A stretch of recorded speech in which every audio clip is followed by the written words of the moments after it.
Hello दोस्तों, welcome to my channel Prefinity. Today we are going to start strength of material revision और ये some civil और mechanical civil engineering and mechanical engineering का part है। तो इसको मैं बहुत फास्ट तरीके से सिर्फ फॉर्मूले रिवाइज करूंगा। जो बेसिक फॉर्मूले हैं जो एग्जाम में रिपीटेडली यूज होते हैं तो सब हम कवर कर लेंगे जितनी तेजी से हो सकता है उतनी तेजी से। So let's start it. तो सबसे पहले सिंपल स्ट्रेस एंड स्ट्रेन कुछ कुछ मैंने लिखे हैं स्टार्टिंग में, आगे के नहीं लिखे हैं तो वो हम लिखेंगे भी, ठीक है, फास्ट फास्ट करेंगे। सो सबसे पहले सिंपल स्ट्रेस एंड स्ट्रेन ये पता है क्योंकि मैंने लिख दिया, बहुत बेसिक है। देखो स्ट्रेस क्या होगा, P by A, easy, P by A stress. And ये है normal stress. Then shear stress क्या होगा, shear load divided by area. P क्या है यहाँ पर, axial load. Then Hooke's law आपको पता है, stress is directly proportional to strain, ठीक है, up to elastic limit. And जो कांस्टेंट ऑफ प्रोपोर्शनैलिटी आता है ये, what is this, this is Young's modulus. Then similarly हम ये भी लिख सकते हैं यहाँ पर, tau is directly proportional to shear strain, तो वहां पे जो कांस्टेंट ऑफ प्रोपोर्शनैलिटी आएगा वो क्या होगा, shear modulus. Okay. Then strain, strain क्या होता है आपको पता है, स्ट्रेन कि जब बॉडी में स्ट्रेस पड़ता है तो उसकी वजह से जब पहले स्ट्रेन आता है फिर स्ट्रेस आता है, वो वो एक लंबी बहस है, वो अभी हमें नहीं करना है। तो इसमें दो तरह के स्ट्रेन है, एक नॉर्मल स्ट्रेन क्या होता है, change in length, delta L क्या है, change in length upon actual length. Okay, actual length, ये हमारा क्या हो जाएगा, स्ट्रेन। तो ऐसी शेयर स्ट्रेन हो जाएगा कि चेंज इन शेयर एंगल जो होता है, जो हम शेयर फोर्स लगाते हैं किसी बॉडी पे, यहाँ पे तो बॉडी में डिफॉर्मेशन आता है ये, तो shear strain divided by share length. तो दो तरह के स्ट्रेन हो गए। देन पॉइजन्स रेशियो आपने पढ़ लिया, Poisson's ratio lateral strain by longitudinal strain. जब किसी बॉडी में, जब किसी बार को हम लेटरली फोर्स लगाते हैं पी, तो क्या होगा, उसकी जो शेप होगी आफ्टर सम टाइम ऐसे होगी कुछ। ओके, सो लेंथ इंक्रीज होगी, लेंथ इंक्रीज होगी एंड जो इसकी डायमीटर है, डायमीटर डिक्रीज होगी। बार मतलब सर्कुलर बार मान लेते हैं, तो लेटरल स्ट्रेन क्या होगा, lateral strain delta L by L, और लॉन्गिट्यूड ये सॉरी लेटरल, ये लॉन्गिट्यूडनल हो जाएगा। और लेटरल स्ट्रेन क्या होगा guys, change in diameter, delta D by D. So इनका रेशियो हो जाएगा Poisson's ratio. Then bulk modulus, bulk modulus क्या है, पी बाय, देखो सिंपल है, मॉडुलस क्या होता है, यहां से देखिए मॉडुलस स्ट्रेस बाय स्ट्रेन, जैसे ई यहाँ पे देखें क्या है, स्ट्रेस बाय स्ट्रेन। तो सिमिलरली के क्या होगा, bulk load bye volumetric strain. Okay, तो वो क्या हो जाएगा, बल्क मॉडुलस। ठीक है, तो हमने तीन तरह के मॉडुलस पढ़ लिए, एक shear modulus, young modulus and bulk modulus. तो जो ये जो पी है ये क्या होगा, प्रेशर, हाइड्रोस्टेटिक प्रेशर, इसको लिख देते हैं यहाँ पर, I am sorry, hydrostatic stress कह लीजिए या प्रेशर कह लीजिए, hydrostatic stress. Okay. Then three elastic constant के relation, E equal to two G, one plus mu, E equal to three के, वन माइनस टू म्यू, और ई इक्वल टू नाइन के G upon three के plus G. तो ये याद होने चाहिए, ये याद रहते हैं गाइस, सबको याद रहते हैं। E equal to two G, देखो टू जी स्पेक्ट्रम होता है ना, तो two G one plus mu, जब थ्री आएगा तो टू अंदर, तो थ्री के वन माइनस टू म्यू, और देन नाइन के जी अपॉन थ्री के plus G. One more formula is there, what is that, mu equal to three के minus two G upon six के प्लस टू जी। मतलब देखो three के आ रहा है ना और टू जी आ रहा है, तो ऊपर थ्री के माइनस टू जी और नीचे उसका डबल सिक्स के प्लस टू जी, क्योंकि टू कॉमन लेंगे तो थ्री के प्लस जी, यही वाला पार्ट आ जाएगा, थ्री के प्लस जी नीचे, तो थ्री के minus two G upon six के प्लस टू जी, या टू इंटू थ्री के प्लस जी, इसको ऐसे भी लिख सकते हैं, टू इंटू थ्री के प्लस जी। तो ये बेसिक फॉर्मूले थे। देन सम एक्सियल डिफॉर्मेशन के फॉर्मूले हैं, जैसे सिंपल एक्सियल लोड लगाया पी, तो क्या होगा, डेल्टा, डेल्टा क्या है? चेंज इन लेंथ या axial strain, PL by AE, ठीक है। When due to self weight, तो सेल्फ वेट में 2 एक्स्ट्रा आ जाता है, PL बाय 2AE, ओके। और इसको ऐसे भी लिख सकते हैं gamma L square by 2E, okay. Gamma क्या है गाइस यहाँ पर? Gamma, gamma is a density, unit weight, मतलब unit weight of the material, मतलब वेट डिवाइडेड बाय वॉल्यूम।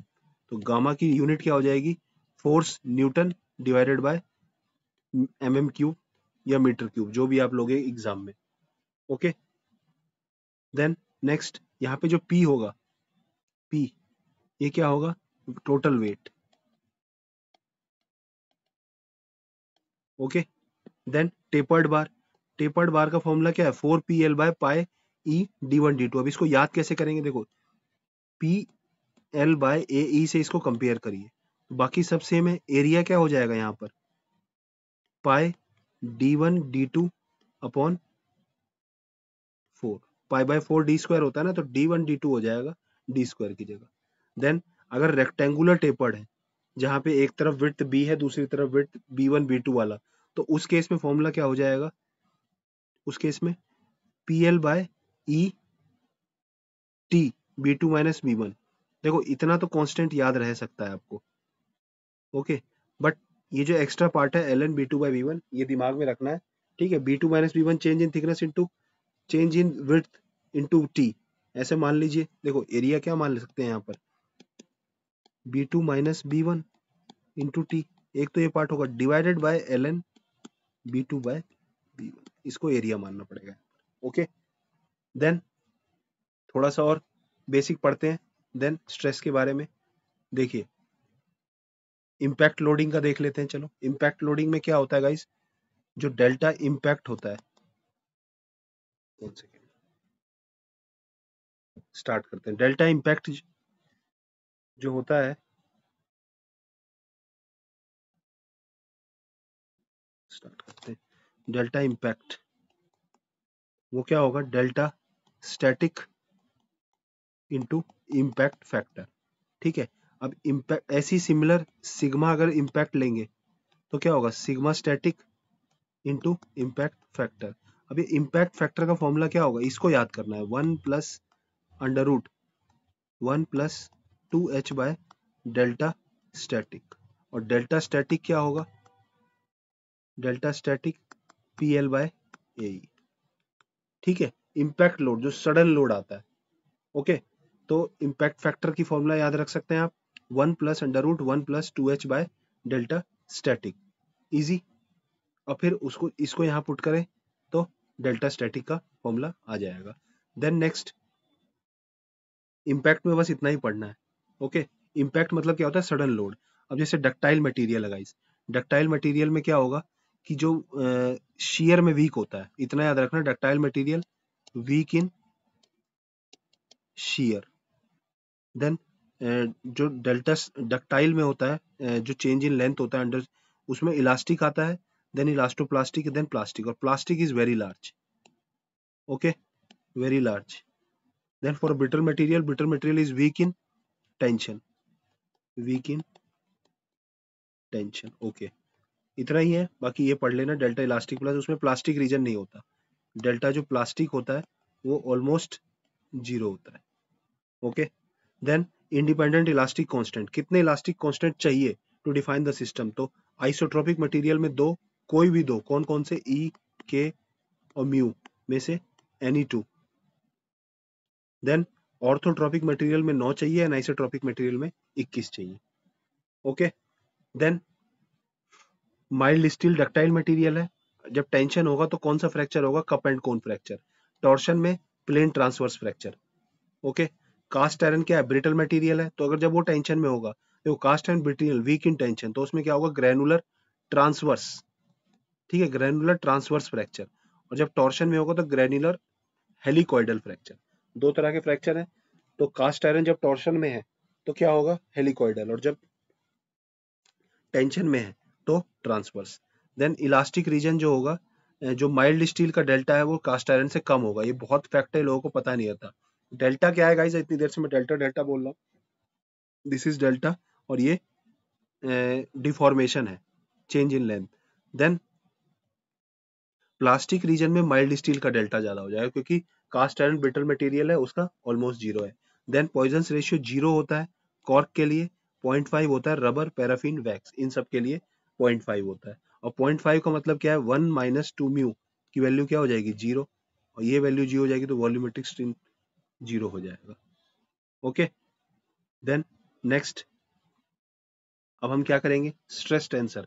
देखो स्ट्रेस टेंसर जब 3D में स्ट्रेस को लिखते हैं, स्ट्रेस इन 3D, तो कैसे लिखेंगे, sigma X tau X Y tau X Z, then tau X Y sigma Y tau Y Z. देखो sigma X sigma Y sigma Z ऐसे लिख सकते हैं, बाकी सब जगह टाउ वाले आ जाएंगे। और देखो एक्स वाई जेड तीनों रखना, जब लास्ट वाला पहला वाला एक्स है तो टाउ एक्स जेड, इसमें टाउ एक्स वाई सिग्मा है तो इसमें क्या होगा, टाउ वाई जेड। ऐसे करके सोचना, इजी है लिखना। स्ट्रेस टेंसर इसमें वैल्यू देके पूछ सकता है कौन सा वैल्यू क्या है, ऐसे एक मैट्रिक्स देके एग्जाम में। ओके, देखो ये वाला एक्स है, ये वाला वाई है और ये वाला जेड है, ठीक है। इसमें भी एक्स आएगा, इसमें वाई आएगा, इसमें जेड आएगा। अब उसमें से आप वैल्यू सारी उसी हिसाब से एक्स वाई करके पेयर बना लेना। ऐसी स्ट्रेन का आ जाएगा। जब स्ट्रेन का लिखेंगे तो जो जैसे लिख देते हैं स्ट्रेन 3D वाला, इसमें क्या होगा, यहाँ पे गामा एक्स वाई बाय 2 आ जाएगा, सब जगह 2 आ जाएंगे। बाकी ये epsilon x epsilon Y epsilon Z तो रहेगा ही, और यहाँ पे बाय 2 आ जाएगा same, gamma X Z by 2। तो बाकी आप लिख लेंगे खुद ही, कोई दिक्कत नहीं है। देन गाइज हम स्टार्ट करते हैं। एंगुलर एंगल, किसी एंगल पे स्ट्रेस निकालना होगा तो कैसे निकालते हैं, देखो sigma X at theta angle क्या होगा, half sigma X plus sigma Y by 2। ये तो लिख दिया हमने, sigma X plus sigma Y by 2, इसको हटाते हैं यहाँ से, ठीक है। Plus sigma X minus sigma Y by 2,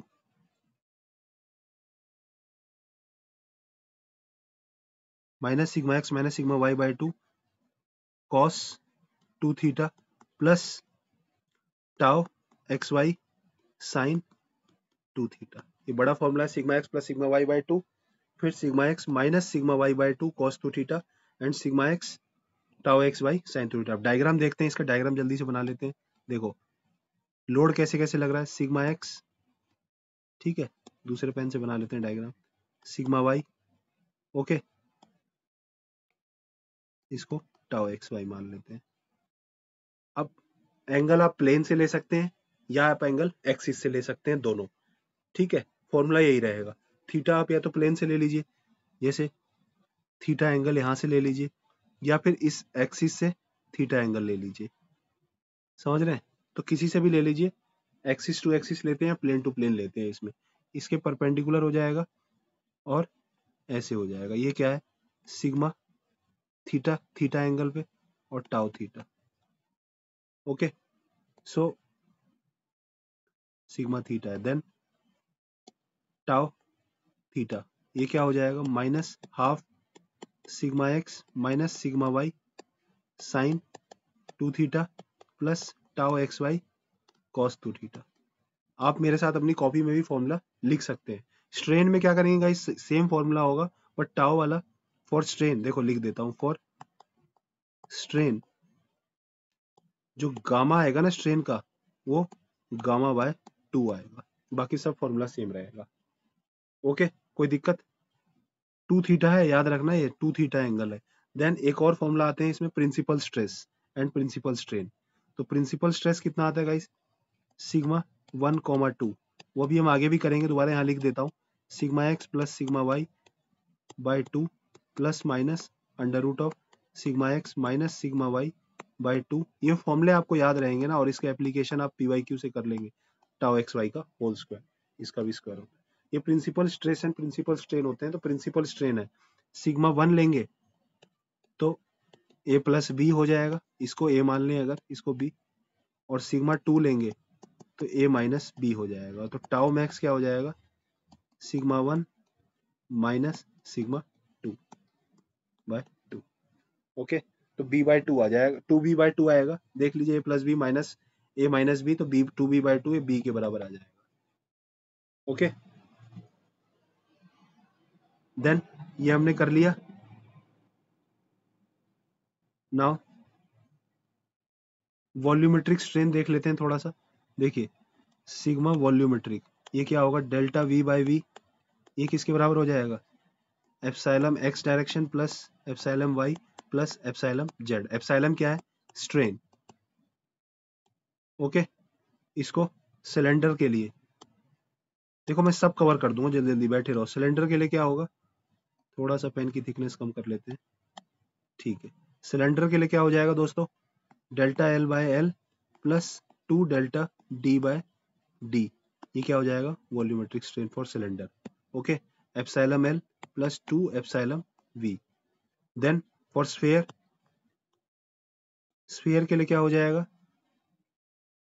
जो वॉल्यूमेट्रिक स्ट्रेन वो हो जाएगा 3 times delta D by D, क्योंकि देखो फॉर्मूला होता है pi by 4 D square L, तो स्क्वायर जिसका आ रहा है उसका 2 टाइम्स आया है। यहाँ पे क्या है, पाई डी क्यूब बाय 6, तो जहां 3 आ रहा है तो उसके आगे 3 आया है। ओके, देन ये हो गया हमारा। देन अब 3 डायमेंशनल जब बॉडी में स्ट्रेन लगता है तो देखो एप्सिलम एक्स कैसे लगते हैं, 1 by E sigma X minus mu sigma Y plus sigma Z. Okay, और ये किसके बराबर होगा, डेल एक्स बाय एक्स। देखो क्या है, एक बार है, इसमें एक्स वाई और जेड डायरेक्शन में भी, तीनों डायरेक्शन में लोड लग रहा है, ठीक है। देन एप्सिलम वाई लिखेंगे तो क्या हो जाएगा, 1 by E sigma Y minus mu sigma X plus sigma Z. Okay, और ऐसी जेड वाला लिख देंगे एप्सिलम जेड, तो 1 बाई ई सिग्मा जेड। देखो इसके पीवाई क्यू साथ में कर रखे होंगे आपने, तब तो कोई दिक्कत ही नहीं है, ठीक है। तीनों डायरेक्शन में हमने स्ट्रेन निकाल लिया। देन हमने लोड निकाल लिया प्रिज्मेटिक बार वाला सारा, और सेल्फ वेट की वजह से भी हमने निकाला है। ये है देखो, एक और फॉर्मूला उसमें है, देखो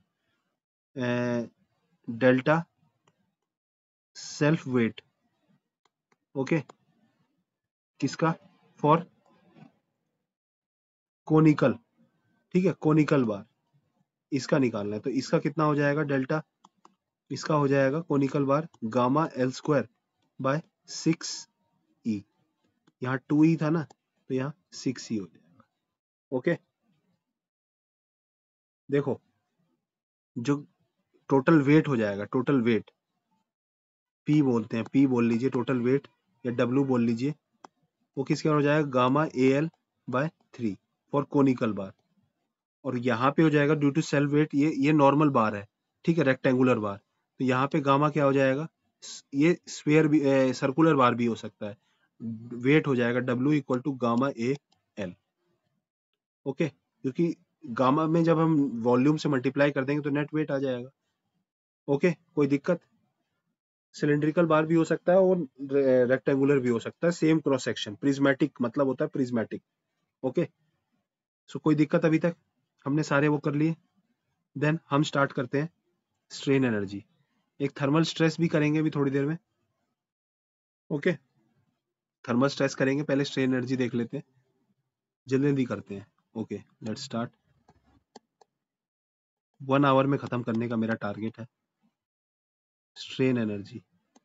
ओके, स्ट्रेन एनर्जी क्या होती है guys, energy stored in the material due to when applied under the load, किसी लोड में जो बॉडी में एनर्जी स्टोर होती है।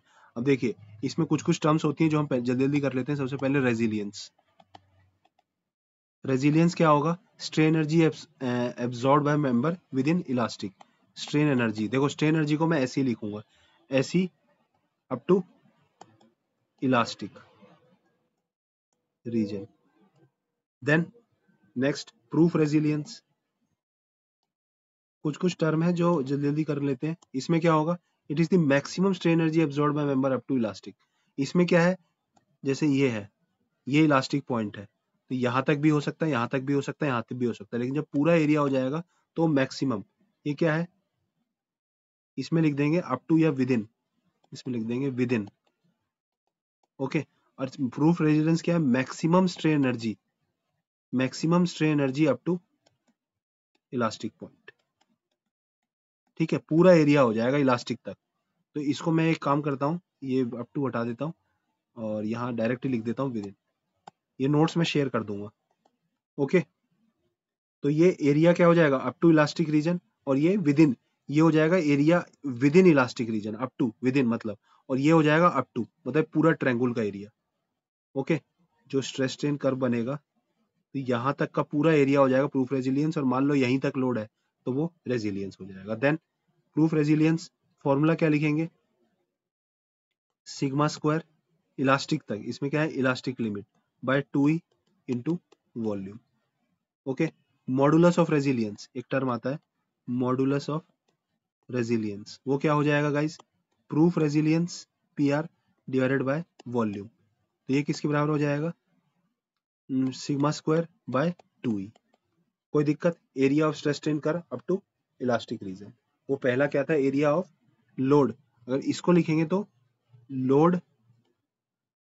लोड डेल्टा डायग्राम का एरिया, और this one is area of stress strain, stress और स्ट्रेन डायग्राम एरिया, क्योंकि वॉल्यूम की वजह से वो यूनिट का हो जाएगा। ठीक है, यंग मॉडुलस आपको पता है, मॉडुलस ऑफ टफनेस एक और टर्म आती है। टफनेस क्या होगा? देखो पहले दो है, टफनेस पढ़ते हैं फिर मॉडुलस ऑफ टफनेस। टफनेस क्या हो जाएगा? Toughness it is the total area up to fracture, strain energy up to fracture. Then modulus of toughness क्या हो जाएगा? Modulus of toughness, toughness divided by volume. कोई दिक्कत? ये जब मॉडुलस लिखते हैं तो स्ट्रेस स्ट्रेन कर्व का एरिया आता है, जब नॉर्मल टफनेस या रेजिलियंस लिखते हैं तो लोड एंड डिफॉर्मेशन का डायग्राम आता है। देन स्ट्रेन एनर्जी का formula under axial load, axial load के केस में स्ट्रेन एनर्जी का क्या फॉर्मूला होता है? पी एक्स स्क्वायर एल या डी एक्स। देखो ऐसे लिखते हैं हम, टोटल स्ट्रेन एनर्जी लिखते हैं पी स्क्वायर एल बाय ए। ठीक है, यहाँ पे 2 ए लिख सकते हैं। देन जब हमारा लोड वेरी कर रहा है तो हम कैसे लिखेंगे? पी एक्स एक्स का square into D X small by 2 A का इंटीग्रेशन। ठीक है, 0 to L या लेंथ जितने भी है 0 to L ले लीजिए, जो भी आप रेंज लेंगे। तो जब एक्सियल लोड है, एक्सियल लोड, उसमें क्या हो जाएगा? P L square by 2 A. जब सेल्फ वेट है, सेल्फ वेट, देन क्या हो जाएगा? P L square by 6 A. और जब ये है प्रिज्मेटिक, ठीक है, prismatic, and then self weight due to conical, तो इसमें क्या हो जाएगा? P L square by 10 A. Okay, और यहाँ फॉर्मूला एक इंपॉर्टेंट याद रखना है, जो लोड होगा वो किसके बराबर होगा? लोड या पी किसके बराबर होगा? Gamma A L by 3। Okay, जो पी लिख रहे थे हम पी लिखते हैं, डब्ल्यू को लाते ही नहीं बीच में। कोई दिक्कत? जब स्टेप्ड बार होगा, स्टेप्ड बार, तो उसमें क्या हो जाएगा? 4 p² L। हमने गाइस एक गलती करी है, पी एल स्क्वायर नहीं होता, p² L होता है। अभी तक हम गलत देख रहे थे, जल्दी जल्दी। p²L, p²L, p²L। Okay, the 4 p² L by, देखो सेम वही जाएगा, इसमें क्या हो जाएगा? Pi d1 d2 into E. इसमें क्या आ जाता है गाइस? इसमें हाफ और आ जाता है एक। ओके, देन मोमेंट जब होता है strain energy due to bending, तो उसमें क्या हो जाएगा? u mxx का square into D X by 2 ei xx। किसी भी एक लोकेशन पे हम लेंगे, लेंथ जो रेंज होगी ए टू बी या रेंज आप 0 to L, L1 to L2 कर लीजिए, ठीक है। Then strain energy due to torsion, torsion की वजह से निकालेंगे तो क्या हो जाएगा, U equal to T, torque है, टॉर्क टी एक्स एक्स का square into D X by 2 G at X X, जो लेंथ हो जाएगी L1 टू L2। इसको हम ऐसे भी लिख सकते हैं M square L bye 2EI, जब 0 टू L रेंज ले लें, और कांस्टेंट, जब कांस्टेंट हो, प्योर बेंडिंग हो और कांस्टेंट एरिया हो, इसमें लिख लेंगे T square L by 2 G. Okay, कोई दिक्कत अभी तक? एक शेयर प्योर शेयर की वजह से भी स्ट्रेन एनर्जी निकालते हैं, प्योर शेयर, तो वो कितना होता है, U equal to tau square by 2G into volume. Okay,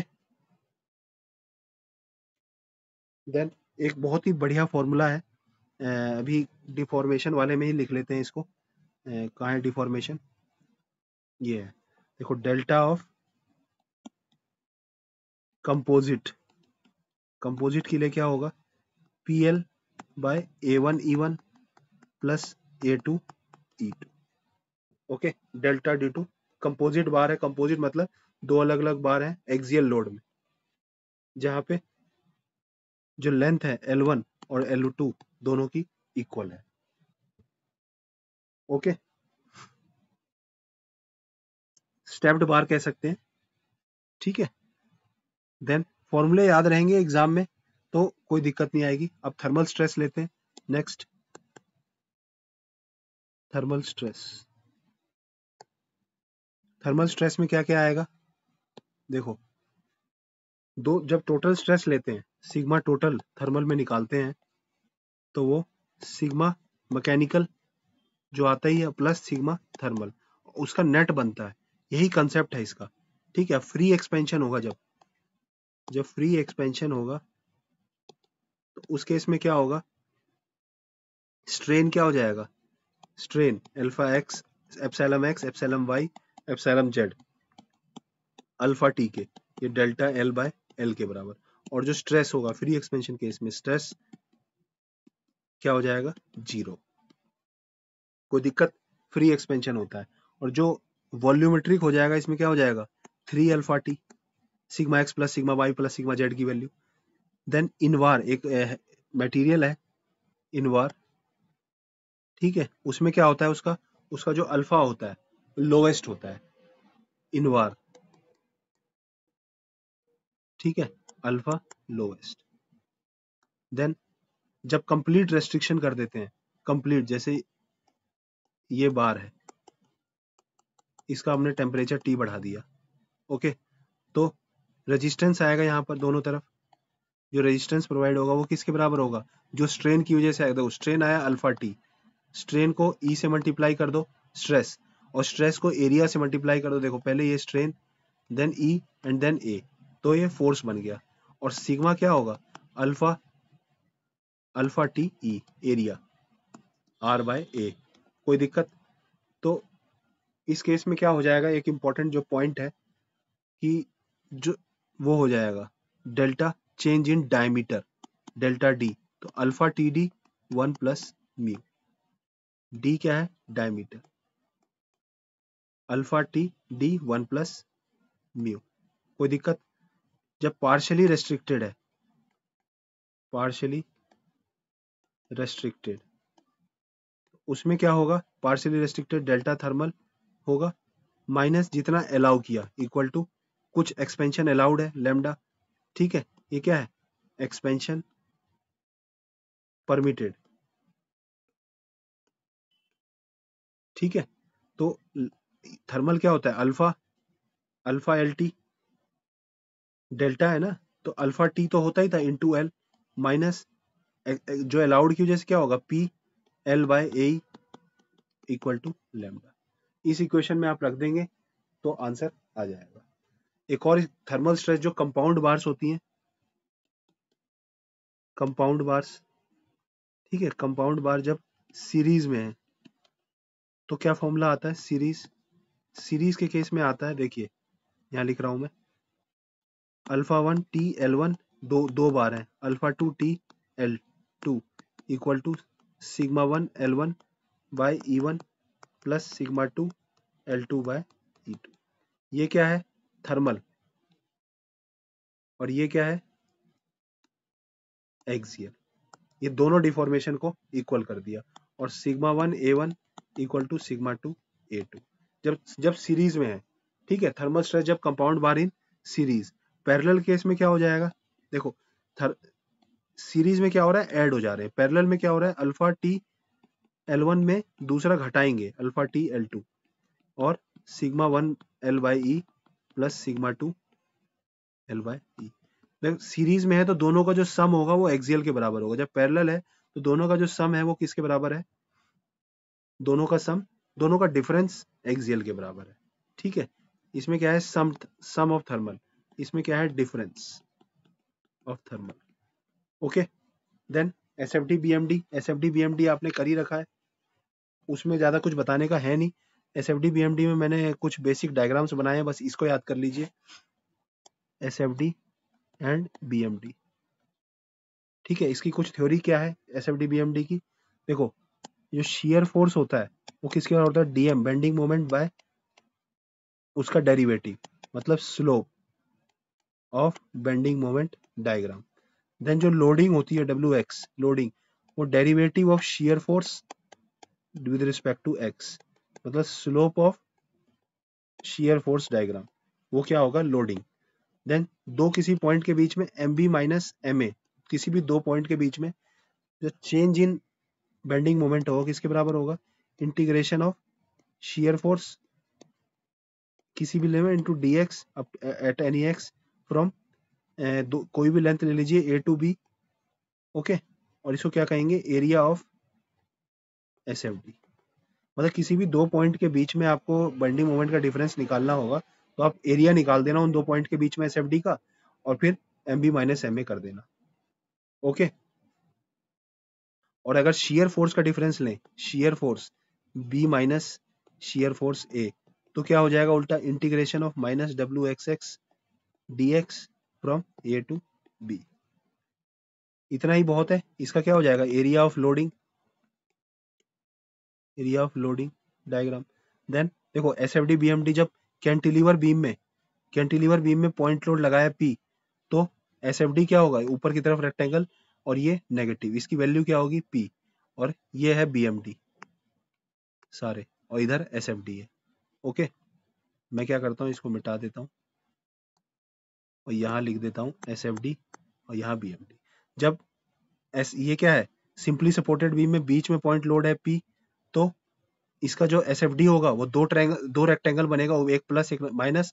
और देखो, रिएक्शन पी बाई टू आएगी, एक दोनों ऊपर की तरफ है, तो एक प्लस होगा एक माइनस होगा। समझ रहे हैं? और जो बेंडिंग मोमेंट डायग्राम है पॉजिटिव आएगा पीएल बाय 4। जब बीच में, ये सिंपली सपोर्टेड में बीच में एक एम मोमेंट लगाया हमने, तो एम बाय एल रिएक्शन क्या आएंगी? देखो, एक ये ऐसे है, इसको नीचे दबा रहा है, तो यहाँ पे रिएक्शन ऊपर आएगी, यहाँ पे रिएक्शन नीचे की आएगी। और कितनी आएगी? एम बाय एल, और ये भी एम बाय एल होगी। एक माइनस होगी एक प्लस होगी, तो ये बनेगा इसका एस एफ डी। और इसका दो, ये गाइस पी वाई क्यू है, ये वाला जो क्वेश्चन है ना, ये this is P Y Q, ये आया हुआ है। देन यूडीएल, यूडीएल में क्या होगा? एक प्लस एक माइनस और दो रेक्टेंगल बनेंगे एस एफ डी। और बी एम डी पैराबोला बनेगा, क्योंकि ये क्या है? यूडीएल मतलब लीनियरली वेरी कर, मतलब कांस्टेंट है सब जगह, तो ये लीनियर होगा, एक डिग्री ज्यादा, ये एक और डिग्री ज्यादा। देन ये यूवीएल है, यूनिफॉर्मली वेरिंग लोड, तो उसका जो एस एफ डी बनेगा वो क्या होगा? Parabolic, parabolic. और ये क्या होगा? क्यूबिक। बस इतना ही जानना है। इसका सेंटर मैक्सिमम यहाँ कहीं होगा, सेंटर पे नहीं होगा, एल बाई टू पे। ओके, तो S F D B M D में इतना ही था। देन नेक्स्ट करते हैं डिफ्लेक्शन।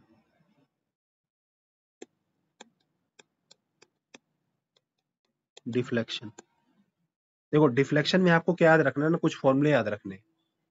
ओके, फॉर्मूले याद रखने हैं, फॉर्मूले याद हो जाएंगे तो कोई दिक्कत नहीं है। मैं फॉर्मूले लिखूंगा।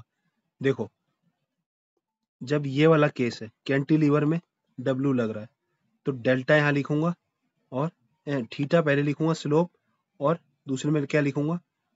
डेल्टा। या डिफ्लेक्शन को आप जो भी कह लें, डेल्टा ही कह लें। तो देखो ये क्या होगा, W L square bye 2EI, और ये क्या हो जाएगा, W L cube by 3EI। अब मैं ये नंबर वेरी करूंगा बस। ओके, जब कैंटिलीवर ही बीम है, ठीक है, कैंटिलीवर बीम में मैंने यूडीएल लगा दिया, ठीक है, तो ये क्या हो जाएगा, ये 6 हो जाएगा और ये 3 8। देन इस वाली बीम में सिंपली सपोर्टेड में बीच में पॉइंट लोड है, तो क्या हो जाएगा, ये 48 और ये 16। देखो इसमें क्या हो जाएगा, 6 का फॉर्मूला क्या हो जाएगा, डब्ल्यू एल क्यूब आ जाएगा बाय 6EI, क्योंकि ये डब्ल्यू बाय एल है ना लोड, इसमें भी क्या हो जाएगा, डब्ल्यू एल की पावर 4 बाय 8EI, क्योंकि एक पावर 4 है। देखो जब वेरिंग लोड आता है तो एक पावर ज्यादा आती है बस। देन इसी में जब हम ये लगा दें तो फॉर्मूला क्या बन जाएगा, इसी में देखो 3848 384 और 5 बाय 384, ये 1 बाय ले लेंगे, नीचे जा रहा है ना ये नंबर, मतलब ये वाला नंबर है, 5 बाय 384 आता है, मतलब क्या होगा, 5 डब्ल्यू एल की पावर 4 बाय 384EI। इसमें क्या हो जाएगा, 1 बाय 261624, ये हो जाता है 24। ऐसे याद कर लीजिए नंबर 261624 3848 384, ऐसे मैंने याद किया है। और एक और है, जब 1 सेकेंड, ये क्यों आ जा रहा है बीच बीच में, परेशान कर दिया। ठीक है चलो, देन ये है, मान लो,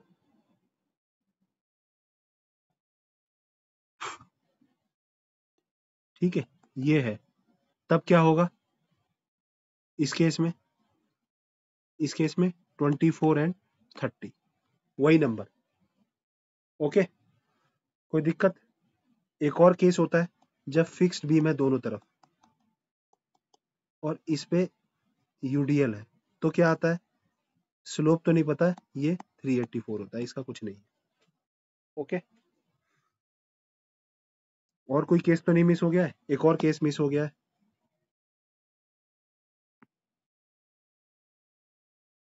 एक और कौन सा केस है, यहाँ पे लिखता हूँ, और बचे हुए केस देखो, जब एक कैंटिलीवर में ये लगा दिया तो ये क्या होगा, एम है, तो 1 फॉर्मूला क्या होगा, एम एल बाय EI, इधर क्या होगा, M L square bye 2EI, मतलब 1 2 1 2। देन जब इसी कैंटिलीवर इसको सिंपली सपोर्टेड बना दिया, तो इसमें बेंडिंग मोमेंट लगा है जब दोनों तरफ mm, तो क्या बना गाइस, 2 और 8। ठीक है, बस इतना ही याद रखना, इतने फॉर्मूले भी आपको याद रह जाएंगे तो आपका काम हो जाएगा। एक और फॉर्मूला अगर आपका मन कर रहा है तो मैं दे सकता हूँ, वो कौन सा, मान लो सिंपली सपोर्टेड बीम है, यहाँ कहीं लोड लग रहा है, यहाँ से A है, यहाँ से B है, लेंथ, टोटल लेंथ क्या है, L, तो इसमें फॉर्मूला थीटा कितना हो जाएगा, W, देखो थीटा टफ है, WAB, ये मान लो W लोड है, WAB A minus B upon 3EI L, लेकिन वो याद आसान है, स्लोप, स्लोप क्या है, WA square B square by 3EI L, इससे आप वो दोनों फॉर्मूले निकाल लेंगे L/2 करके, वो भी इसी से ड्राइव हो जाता है। जब फिक्स्ड होता है तो A cube B cube by 3I L cube हो जाता है। ठीक है, कोई दिक्कत तो नहीं हो रहा है यहाँ से अब, चलो डिफ्लेक्शन खत्म, देन स्टार्ट करते हैं हम बेंडिंग। देखो बेंडिंग में क्या है,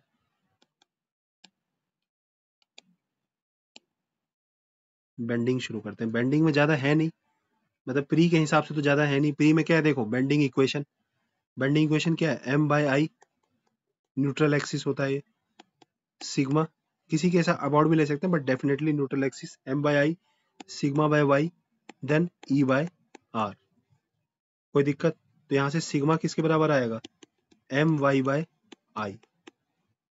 कोई दिक्कत, सिग्मा मैक्स निकालेंगे तो Y मैक्स हो जाएगा, अगर सिग्मा मैक्स लेंगे तो Y मैक्स हो जाएगा, और इसको ये भी लिख सकते हैं M/Z, और जेड की वैल्यू क्या हो गई, आई बाय वाई। ओके, कोई दिक्कत नहीं है। जेड अबाउट न्यूट्रल एक्सिस ले सकते हैं, Z neutral axis. Neutral axis क्या होता है, जिसके अबाउट नेट ऊपर वाले का मोमेंट और नीचे वाले का मोमेंट ऑफ एरिया जीरो हो जाता है।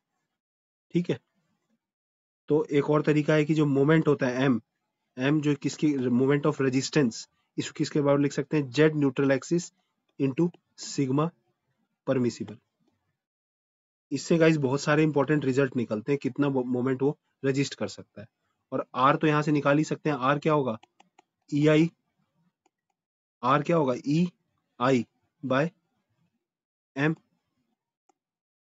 और इसको ये भी लिख सकते हैं ना, 1/r equal to M by E आई।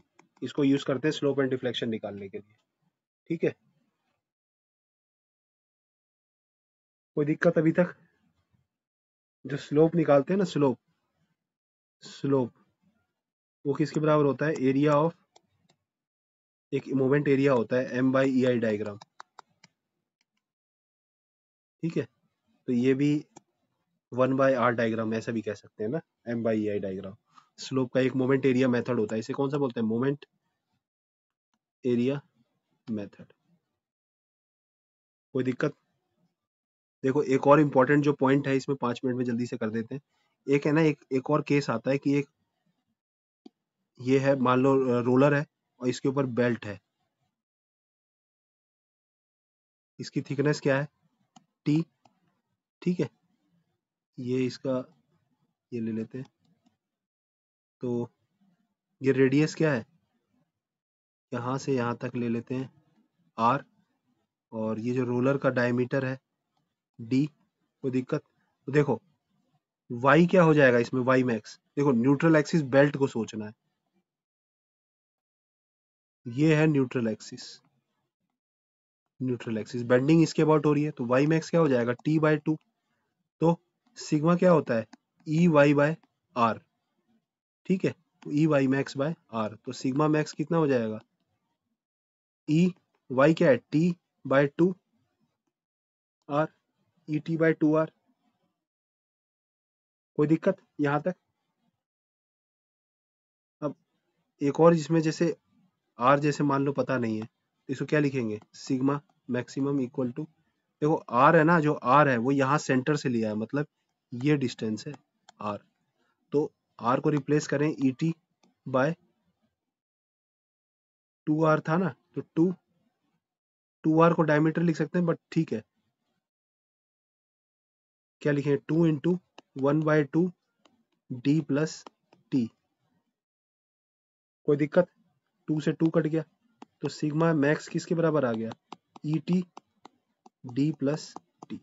ये एग्जाम में आता है, और यहाँ पे लिख सकते हैं T is very much less than D, तो ई टी बाय डी। ऐसे भी लिख सकते थे, बट कई बार क्या होता है, टी का यूज करके बहुत करीब आंसर दे देता है। ओके, कोई अभी तक दिक्कत? अभी तक हमने ये कर लिया, एक कुछ इंपॉर्टेंट हमने जो पोलर मॉडुलस के फॉर्मूले हैं वो देख लेते हैं। जैसे जो मॉडुलस का जो, देखो एक एक इंपॉर्टेंट क्या है, जेड, ये जेड है ना, जेड इसका एक जेड आई का सबसे ज्यादा होता है, देन जेड टी सेक्शन का सबसे ज्यादा होगा, देन जेड इस वाले सेक्शन का ज्यादा होगा, देन जेड ये रेक्टेंगुलर है, देन स्क्वायर से, देन जेड सर्कल। मतलब ये न्यूट्रल एक्सिस से जितना दूर होगा ना मटेरियल फार, उतना जेड मैक्सिमम होगा। ठीक है, जितना फार होगा ये होता है। उसके बाद आपको पोलर मॉडुलस के जो फॉर्मूले हैं, देखो सर्कुलर के केस में जो क्या, जो सर्कुलर केस होता है उसमें क्या होता है, पाई डी की पावर 4/64, ये होता है पोलर, नहीं ये मोमेंट ऑफ इनर्शिया आई। और जो जे होता है टॉर्शन में आएगा, पाई डी की पावर 4/32। ये हम पढ़ेंगे, बहुत इंपॉर्टेंट है। बाकी जो अदर अदर पोलर मॉडुलस है वो बता पढ़ लेना, वो नहीं बता रहा हूँ मैं। पोलर मॉडुलस जैसे रेक्टेंगुलर का बी डी क्यूब बाय, यहाँ जगह है नहीं है, देखो रेक्टेंगुलर जो होता है इसमें क्या होता है, बी डी क्यूब बाय 12, और ये आई होता है, और जेड क्या होता है, बी डी स्क्वायर बाय 6, क्योंकि इसको आई बाय डी बाय 2 कर देते हैं, तो ये आ जाता है। ट्रायंगुलर का बहुत इंपॉर्टेंट है गाइज, एक ट्रायंगुलर का भी याद कर लीजिएगा, ठीक है। न्यूट्रल एक्सिस, ये है ना आई न्यूट्रल एक्सिस है, और आई न्यूट्रल एक्सिस के अबाउट क्या होगा, B H cube by 36। Okay, neutral axis यहाँ कहीं होगी 2/3 डिस्टेंस पे। और जो इसका जेड होता है वो क्या होता है, बी एच स्क्वायर बाय 24। देखो इसका 6 है, 6 का 4 गुना 24, इसका 12 है, इसका 3 गुना 36, ऐसे याद कर लीजिए, 3 गुना 4 गुना, तो बी डी क्यूब बाय है तो B H cube by 36 neutral axis के अबाउट।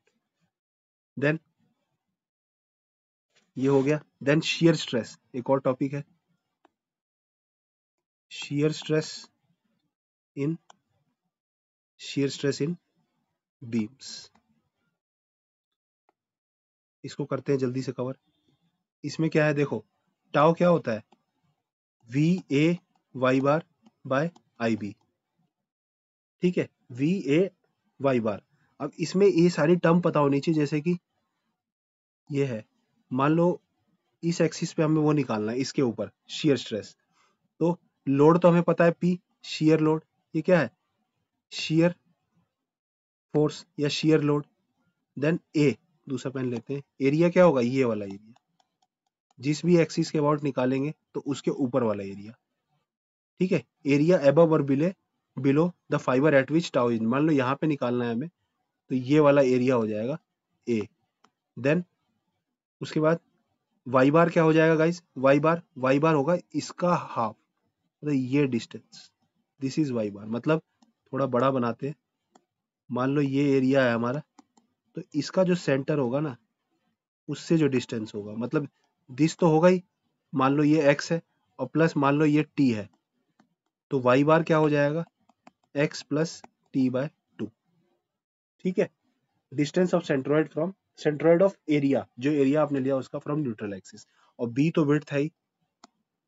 तो इसमें कुछ इंपॉर्टेंट फॉर्मूले हैं, ठीक है, जो हम कवर कर लेते हैं जल्दी से। देखो for example rectangular cross section में टाउ होता है ना 6p bye B D cube, ठीक है, d बाय 2 का होल स्क्वायर या r square minus Y square, ऐसे फॉर्मूले आते हैं। लेकिन हमें क्या याद रखना है, देखो जो टाउ मैक्सिमम होता है, एग्जाम में ये पूछेगा प्री में, k times tau average. Tau average क्या है, p डिवाइडेड बाय एरिया, ठीक है, p डिवाइडेड बाय एरिया। तो इसका, इसमें जो k की वैल्यू है k, वो निकालेंगे। रेक्टेंगुलर के केस में k कितना होगा, 3/2। देन स्क्वायर, ये रेक्टेंगुलर है, स्क्वायर के केस में क्या होगा गाइस, 3/2। देन ट्रायंगल के केस में भी, ट्रायंगल इसमें भी 3/2 है। देन सर्कल के केस में 4/3। एक और केस आता है काइट, उसी केस में क्या आता है 9/8। कोई दिक्कत, जैसे जैसे गाइस क्लास आगे बढ़ेगी ना, वैसे वैसे आपका इंटरेस्ट बढ़ेगा, ठीक है, वैसे वैसे कंसेप्ट बढ़ेंगे। चलो स्टार्ट करते हैं। Next chapter torsional stress. क्या है टॉर्शन, इसमें सबसे पहले टॉर्शन इक्वेशन क्या है, tau by J, sorry T by जे,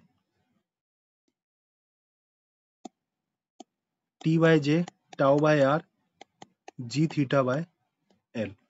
कोई दिक्कत, जो इसमें भी सेम आ जाएगा, जो टी हो जाएगा वो क्या हो जाएगा, टाउ टी बाय जे, कोई दिक्कत नहीं है। जो टी हो जाएगा इस टी टॉर्क, वो किसके बराबर हो जाएगा, टी जे बाय आर, ठीक है। और टाउ क्या हो जाएगा, T into J by R. कोई दिक्कत, इसमें एक फॉर्मूला आता है टाउ का, जो हर जगह टाउ इक्वल टू, जो एक फॉर्मूला होता है 16t by pi D cube. ये फॉर्मूला याद रखना, ये फॉर्मूले से काफी सवाल होते हैं।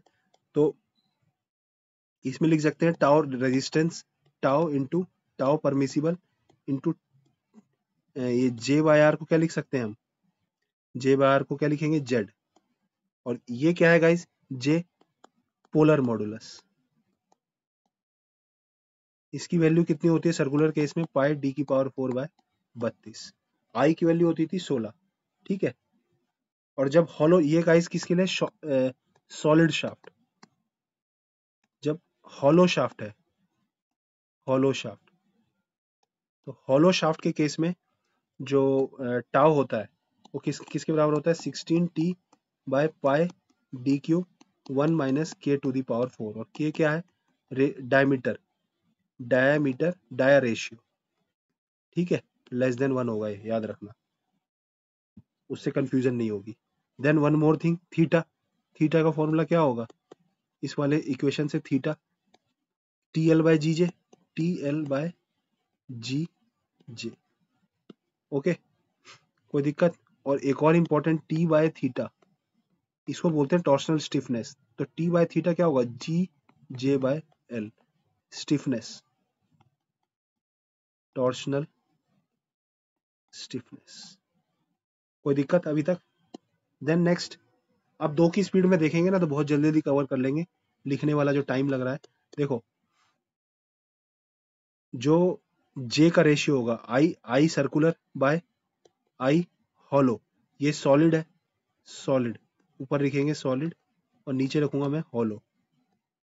आई का रेशियो होगा J hollow solid by J, sorry J hollow, ये किसके बराबर होगा, जेड का रेशियो होगा Z solid by Z hollow, ये किसके बराबर होगा guys, 1 by 1 minus K to the power 4, ठीक है, ये इक्वल होगा यहाँ पर। देन जो आई का 1 माइनस के स्क्वायर वाला होता है ना, given for a given cross sectional area में, ये कुछ कुछ इंपॉर्टेंट फॉर्मुलेज होते हैं। इस केस में क्या है, ये कौन सी कंडीशन है, जो आउटर डायमीटर है, आउटर डाया इज सेम, ठीक है, फिर सॉलिड बाय हॉलो, वही जे बाय जे हॉलो, और आई बाय आई हॉलो, ये किसके बराबर हो जाएगा, 1 माइनस के स्क्वायर अपॉन 1 प्लस के स्क्वायर। ये कौन सा केस है, गिवन क्रॉस सेक्शनल एरिया, ठीक है, गिवन क्रॉस सेक्शनल एरिया के लिए ये हो जाएगा। और यहीं पे अगर हम जेड निकालें, इसमें जेड, इसी केस में गाइस देखो यहाँ स्पेस है, इसी केस में जेड का, जेड हॉलो बाय, मतलब Z solid by Z hollow, तो ये किसके बराबर हो जाएगा, अंडर रूट 1 माइनस के स्क्वायर अपॉन 1 प्लस के स्क्वायर, ठीक है दोस्तों, कोई दिक्कत। देन इंपॉर्टेंट थीटा, देखो जब सीरीज होगी शाफ्ट, इसमें एक सीरीज होगी जब, देखो इन फॉर्मूले को साथ में चलाना है 1-2 बार और फिर प्रैक्टिस करना, जहां डाउट हो मान ले कोई फॉर्मूले में, तो इसी वीडियो को खोलना या मैं नोट्स दे दूंगा तो उसको खोलना और देखना कौन सा फॉर्मूला है, टाउ टोटल, थीटा टोटल कितना हो जाएगा जब शाफ्ट सीरीज में है, theta 1 plus theta 2 and so on, जब टी क्या हो जाएगा, T1 equal to T2 and so on equal to T3 plus theta 3, जब पैरेलल है, ठीक है, तो इसमें क्या हो जाएगा, टी जुड़ेगा, T1 प्लस T2, और थीटा क्या हो जाएगा, थीटा 1 इक्वल टू थीटा 2। होता क्या है गाइस इसमें, देखो शाफ्ट सीरीज का मतलब और पैरेलल का मतलब क्या है, देखो दो शाफ्ट है, ठीक है, एंड टू एंड जोड़ा है, अब इनको, ठीक है, अब यहाँ पे टी लगा दिया, ये सीरीज हो गया। अब ये डिपेंड करेगा लोड कहाँ पे लगाया है उसके ऊपर भी, ठीक है। अब दो शाफ्ट जब पैरेलल होंगे तो मान लो ऐसे पैरेलल बना दिए फिक्स के बीच में और लोड लगा दिया टी, तो पैरेलल सीरीज के केस होते हैं, ओके। एक और जो इम्पोर्टेंट डेरिवेशन आती है पैरेलल के केस में जब निकालते हैं, थीटा क्या होता है, T L upon G1 J1 plus G2 J2, ठीक है। और T1 L, जो T1 थीटा इक्वल है, थीटा इक्वल का मतलब क्या हुआ इस केस में, T1 L by G J1 equal to T2 L by G J2, okay. Then guys principal stress and strain हम कर चुके हैं, उसमें हमने मैक्सिमम शियर स्ट्रेस वगैरह कर लिया था। एक इम्पॉर्टेंट जो है मोहर सर्कल कर लेते हैं, वो वहीं पे मेरे को कर लेना चाहिए था, लेकिन चलो कर लेते हैं मोहर सर्कल। देखो मोहर सर्कल में क्या है, जैसे फॉर एग्जांपल मैं पहले एक फॉर्मूला लिखता हूँ, sigma 1, 2 equal to sigma X plus sigma Y by 2 plus minus under root of sigma X minus sigma Y by 2 का whole square plus tau X Y का होल स्क्वायर। अब इसमें हमें मोहर सर्कल बनाना है, तो ये क्या हो जाएगा, सिग्मा और टाउ। ठीक है, इसकी कुछ इंपॉर्टेंट जो डायमेंशंस होंगी मोहर सर्कल की वो हम देख लेंगे। तो मोहर सर्कल जो होगा वो मान लो कुछ ऐसा है, आई एम सॉरी, एक सर्कल ही बना लेते हैं, हमारे पास प्रीमेटेड शेप्स हैं। तो हाँ, इसी में ही है, सर्कल का है भैया, ये रहा, ये देखो।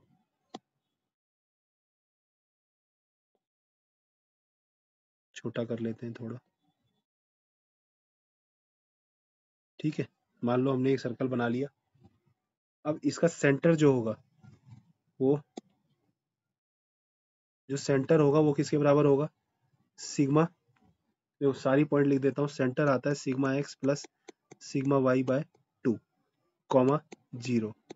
जो रेडियस होता है आर, इसका कोई भी पॉइंट लोगे तो इसमें सिग्मा एक्स दोनों दिखा सकते हैं हम। ठीक है, तो इसको जो ड्रॉ करना होता है, ड्रॉ कैसे करते हैं, देखो किसी भी चीज का हमको ड्रॉ करना होता है तो पहले हम सिग्मा एक्स देखते हैं, सिग्मा 1 प्रिंसिपल स्ट्रेस, फिर दूसरा प्रिंसिपल स्ट्रेस सिग्मा 2, और इनके बीच में हम सर्कल बना देते हैं। ठीक है, और जो सेंटर आता है वो आपको सिग्मा एक्स प्लस सिग्मा 2, लेकिन नॉर्मल ज्योमेट्री से भी आप निकाल सकते हैं। फॉर एग्जाम्पल लेते हैं, मान लो 2 प्लस माइनस 3 सिग्मा 1 कॉमा 2 आ रहा है। ठीक है, तो क्या हो जाएगा, सिग्मा 1 हो जाएगा 2 प्लस 3 5, और सिग्मा 2 क्या हो जाएगा, 2 माइनस 3, 2 माइनस 3 माइनस 1। तो अब हम सर्कल बनाएंगे जब हम, तो एक तरफ 5 रखेंगे, ये सिग्मा की एक्सिस होती है, ये टाउ की एक्सिस होती है, तो एक तरफ हम 5 रखेंगे और एक तरफ हम -1 रखेंगे, 1। और इसको इसको हम दोनों को मान के एक सर्कल बनाएंगे। समझ रहे हैं?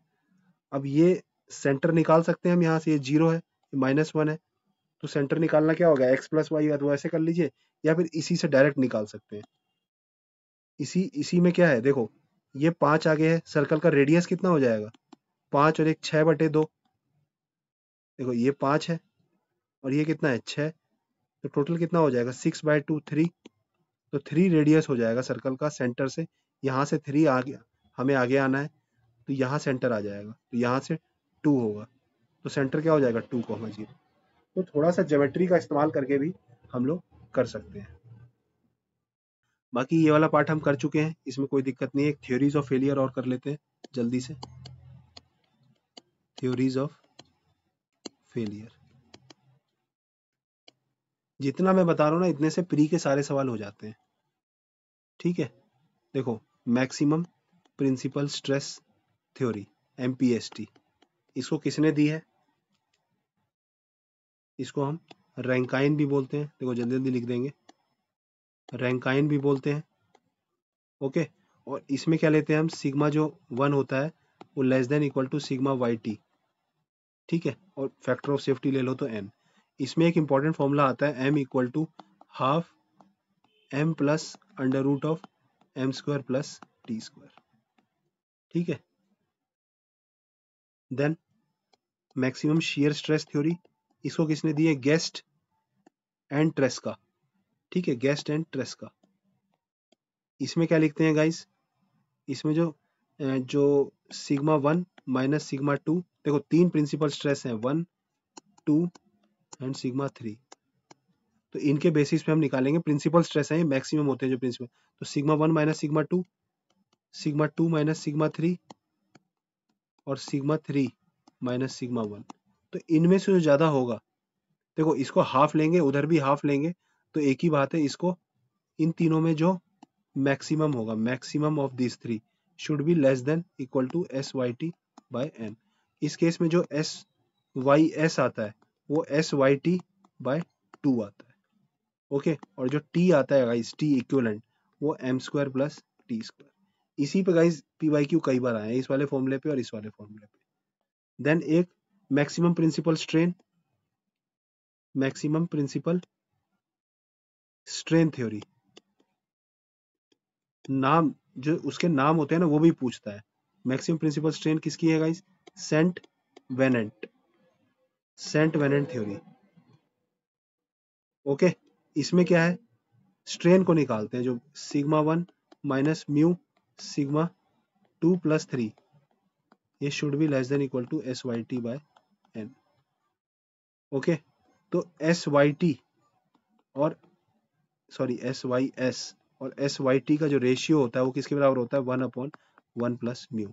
और जब म्यू की वैल्यू 0.3 है तो ये 0.77। देखो ये रेडीमेड डाटा है, डायरेक्ट एग्जाम में यूज हो जाता है। Then guys, total strain energy theory, total strain energy theory ये किसकी है? Total strain energy theory Haigh's की, हाइग्स, ठीक है, हाइग्स थ्योरी। तो इसमें क्या होता है गाइस, टोटल स्ट्रेन एनर्जी, देखो शॉर्टकट वाला फॉर्मूला 2 डायमेंशनल वाला याद रख लोगे तो भी काम चल जाएगा। इसमें क्या बनता है, एक और पॉइंट जो स्ट्रेस और जो सिग्मा 1 सिग्मा 2 में रेक्टेंगल बनता है, इसमें रेक्टेंगल, इसमें क्या बनता है, हेक्सागन, हेक्सागन। जो मैक्सिमम प्रिंसिपल स्ट्रेन होता है उसमें क्या बनता है गाइस, प्रिंसिपल स्ट्रेन रोम्बस। इतना भी याद रखेंगे ना आपका काम हो जाएगा। टोटल स्ट्रेन एनर्जी में क्या बनता है मेरे दोस्तों, इलिप्स। ओके, और इसमें जो स्ट्रेन एनर्जी का फॉर्मूला होता है उसको याद कर लें, sigma 1 square plus sigma 2 square plus sigma 3 square minus 2 mu sigma 1 sigma 2 plus sigma 2 sigma 3 plus multiply plus sigma 3 sigma 1 should be less than equal to S Y T by N, factor of safety N का square. इसमें जो S Y S by S Y T का ratio आता है वो किसके बराबर होता है, 1/2 1 प्लस म्यू का अंडर दी रूट। और ये वैल्यू आती है 0.62 जब म्यू की वैल्यू 0.3 है, व्हेन म्यू इक्वल टू 0.3। कोई दिक्कत? लास्ट फॉर्मूला एक और, इसको मैक्सिमम डिस्टॉर्शन एनर्जी थ्योरी बोलते हैं।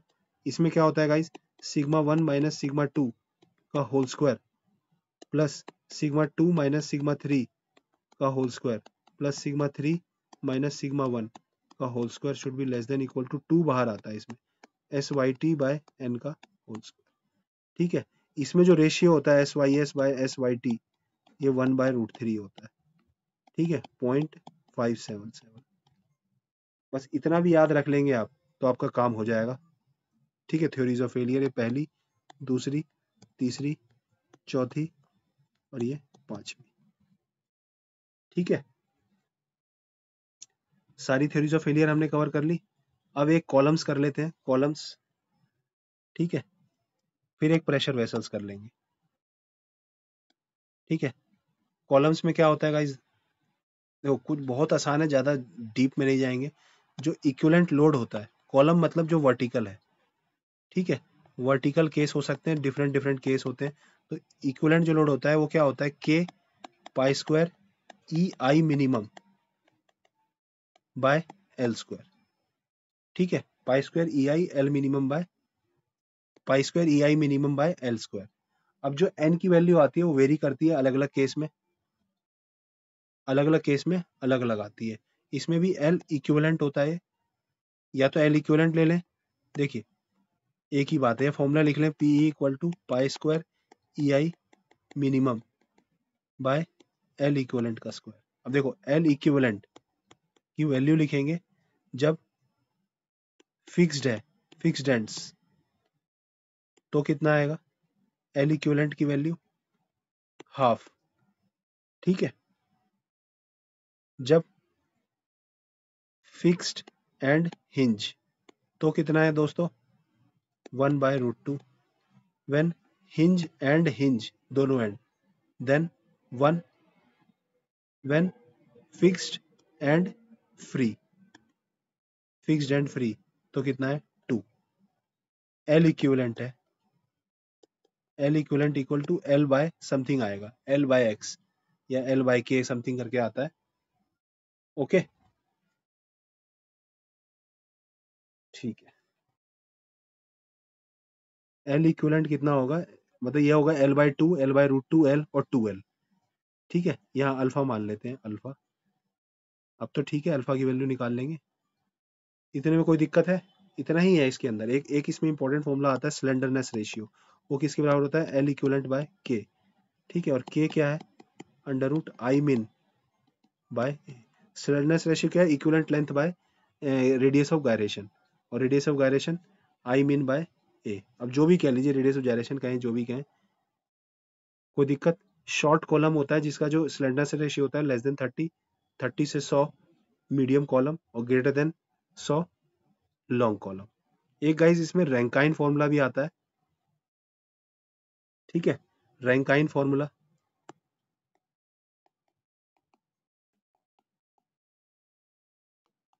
रैंकाइन फॉर्मूला सिविल इंजीनियरिंग में इसको बहुत डिटेल में पढ़ते हैं। देखो, मैकेनिकल इंजीनियरिंग में क्या है ना, ये वाला चैप्टर गेट में है। गेट में इससे अच्छे अच्छे क्वेश्चन आते हैं, और ये गेट वाले हमेशा फंसाते हैं मैकेनिकल वाले, क्योंकि इसको इंजीनियरिंग सर्विस में वो लोग पढ़ते नहीं है। समझ रहे हैं? अब कोई चीज इंजीनियरिंग सर्विसेज में आप नहीं पढ़ेंगे तो आप भूल ही जाएंगे ना। तो क्या होता है Rankine formula? 1/P(R) equal to 1/Pc plus 1/Pe। ठीक है, पीसी क्या है इसमें? क्रशिंग, क्रशिंग लोड है, सिग्मा सी इंटू ए। तो जो पी आर का फॉर्मूला आता है finally sigma C into A upon 1 plus alpha L equivalent by K का स्क्वायर। अल्फा जो है वो रैंकाइन कांस्टेंट है, रैंकाइन कांस्टेंट। ठीक है, और L equivalent by K slenderness ratio. कोई दिक्कत? बस इतना ही फॉर्मूला है। एल इक्विवेलेंट जो बोथ एंड हिंज्ड होता है, एच क्या है? Hinged, H stands for hinged, और एफ इज फिक्स्ड। ठीक है, जब हिंज हिंज होता है तो डायरेक्ट लिख लेते हैं L equivalent equal to L.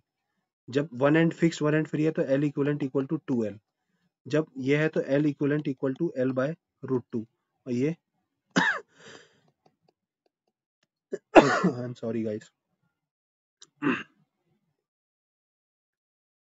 बस एक आखिरी एक और चैप्टर कर लेते हैं, प्रेशर वेसल्स। ठीक है, देखो इसमें प्री में वो वाला तो नहीं पूछेगा जो थिक है, तो थिन ही कर लेते हैं। Thin, thin cylindrical. ठीक है, थिन सिलेंड्रिकल। इसमें क्या होता है, जो टी बाई डी का रेशियो होता है should be less than 1/10 to 1, इधर इसके बीच में हो 1/10 से 115। ठीक है, तो इसमें दो स्ट्रेस होते हैं, एक हुप स्ट्रेस होता है PD बाय 2T, और एक longitudinal stress that is PD by 4T। देखो लॉन्गिट्यूडनल बड़ा लग रहा है तो नीचे बड़ा नंबर आएगा, ऐसे याद कर सकते हैं। एल बड़ा, लॉन्ग, लॉन्ग मतलब नीचे बड़ा आएगा, ओवरऑल छोटा आता है बट नीचे बड़ा। और इसमें P क्या है? Internal pressure, internal pressure. Then T क्या है? थिकनेस ऑफ सिलेंडर, और डायमीटर D क्या है? Internal dia. मतलब जो सिलेंडर होगा उसका कुछ थिकनेस होगी। ठीक है, तो जो ये है that is thickness, this part thickness, this is internal diameter, और इस पे प्रेशर लग रहा होगा P, इंटरनल, पानी भर दिया, फ्लूइड भर दिया कुछ। देन एक और इसमें फॉर्मूला आता है दैट इज वॉल्यूमेट्रिक स्ट्रेन। वो क्या होता है? PD by 4TE 5 minus 4 mu. इसको भी याद रख लेंगे तो आपका काम हो जाएगा। PD by 4TE 5 minus 4 mu. Then same formula for spherical pressure vessel, ये भी थिन है। Okay, thin cylinder, thin spherical.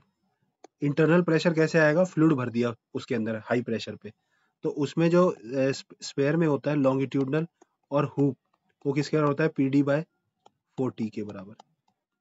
कोई दिक्कत? और जो एप्सिलम होगा वॉल्यूमेट्रिक, वो क्या होगा? वो PD बाय 4TE तो आता ही है।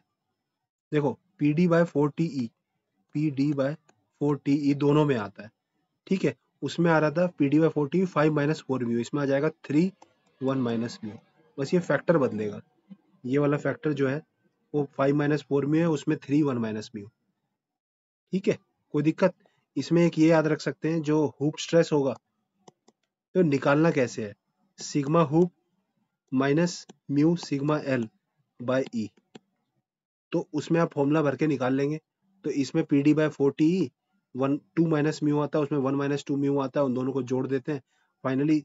और जो एप्सिलॉन लॉन्गिट्यूडनल आता है, फॉर्मूला बता रहा हूँ, मेथोडोलॉजी कैसे निकालना है, sigma L minus mu sigma hoop by E.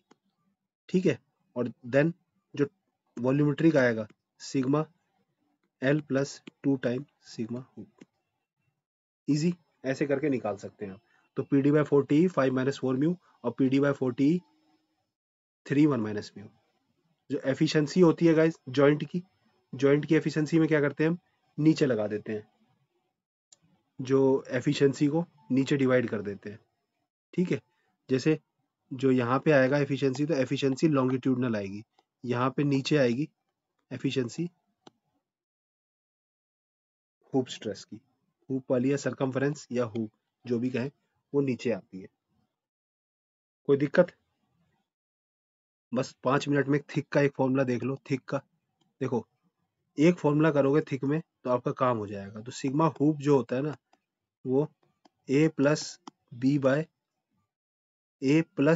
Are square होता है, A plus B by small R square. तो इसका जो वेरिएशन होता है वो क्या होता है कि जब आर मिनिमम है तो ये मैक्सिमम है, मतलब आर इनर पे हुप मैक्स होता है। ये क्वेश्चन पूछते हैं इनर रेडियस पे। तो जो हुप स्ट्रेस का वेरिएशन होता है ना, थोड़ा बड़ा बना ले, मान लो है, यहाँ पे मैक्सिमम होगा और ऐसे घटेगा हुप स्ट्रेस। और जो रेडियल होता है वो क्या होता है गाइस, दूसरा वाला, वो minus A plus B by R square. ठीक है। तो हमारा ये पूरा सोम खत्म हो गया है, हमने लगभग कुछ भी नहीं छोड़ा है, सब कवर कर लिया है। एक आध छोटा मोटा रह गया होगा तो आप उसको कवर कर लेना। 1 घंटे में पूरी सोम कवर हो जाना। और अगर आपको ये नोट्स चाहिए तो आप कमेंट कर देना, ये मेरे लिखे हुए देख लो। ऐसे चाहिए तो आपको मैं ये शेयर कर दूंगा टेलीग्राम चैनल पे। I try to write it better way. Okay, thank you. और फ्लूइड मैकेनिक्स भी कवर कर लेंगे ऐसे ही एग्जाम से पहले, कल ही कवर कर दूंगा मैं। Okay, thank you guys, all the best for your prelims.